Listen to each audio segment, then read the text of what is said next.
From Upper Michigan Source, this is your Sports on Demand for Thursday. I'm Mike Ludlum. The Calumet Copper Kings volleyball team was ranked 8th in Class C going into the state tournament, and Calumet met West Pac foe West Iron County in the regional final. For traveling convenience, they moved the match from Gladstone to Lance. This is set point in the first set, and Leah Bajorn gets the kill after the set from Bria Johnson. Copper Kings 25-11. To the second, not a whole lot different because Johnson will set Bajorn and down it goes. Off the block, 25-8, Copper Kings.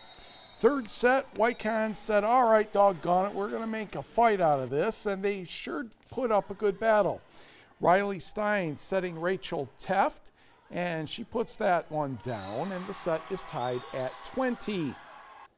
Couple points later, Stein on the set, this time to Victoria Maloney, and she gets that one off the block, and it's good, and we're tied at 22.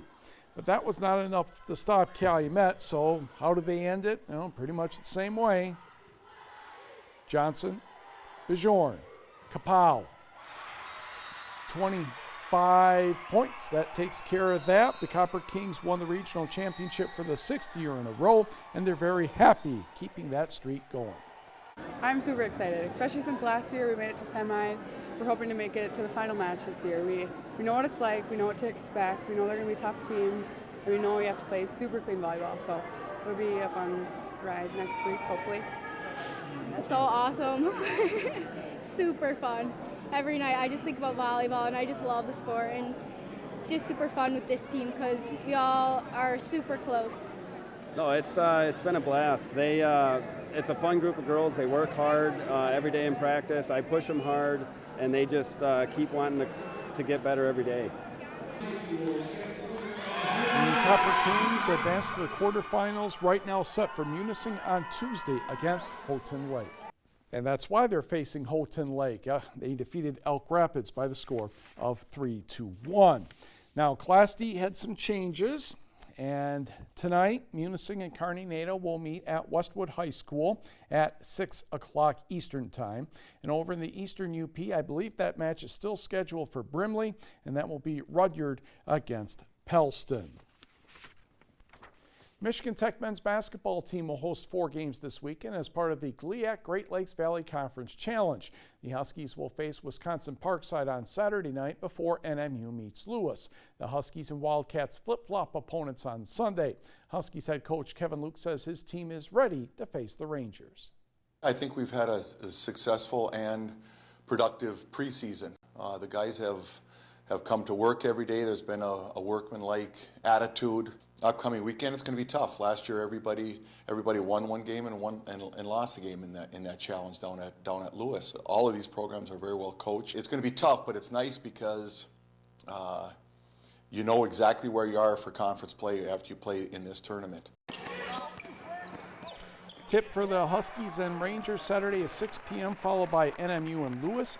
The Wildcats and Rangers play Sunday at 2 o'clock followed by Michigan Tech and Lewis. A Munising High School athlete has received an award from the Upper Peninsula Sports Writers and Sportscasters Association. Quarterback Alec Blank was diagnosed with type 1 diabetes at the age of 10. He has to check his blood sugar at least 6 times per day and inject himself with insulin at least 4 times per day. Blank was a special mention small school quarterback the past season for the Mustangs, and last winter he was a special mention basketball player in Class ABC, averaging nearly 14 points, 5.8 rebounds, and nearly 5 assists per game. Blank also runs track. The Gil Hurd Courageous Athlete Award is named for Gil Hurd, who was a sports information director at NMU for 23 years and a broadcaster for 35 years. This award is given to an athlete who demonstrates perseverance in overcoming a handicap to participate in sports. Milwaukee Bucks head coach Jason Kidd was fined $15,000 by the NBA on Thursday for public criticism of the officiating in a loss at Cleveland. Kidd made the comments after the 124-119 defeat Tuesday night.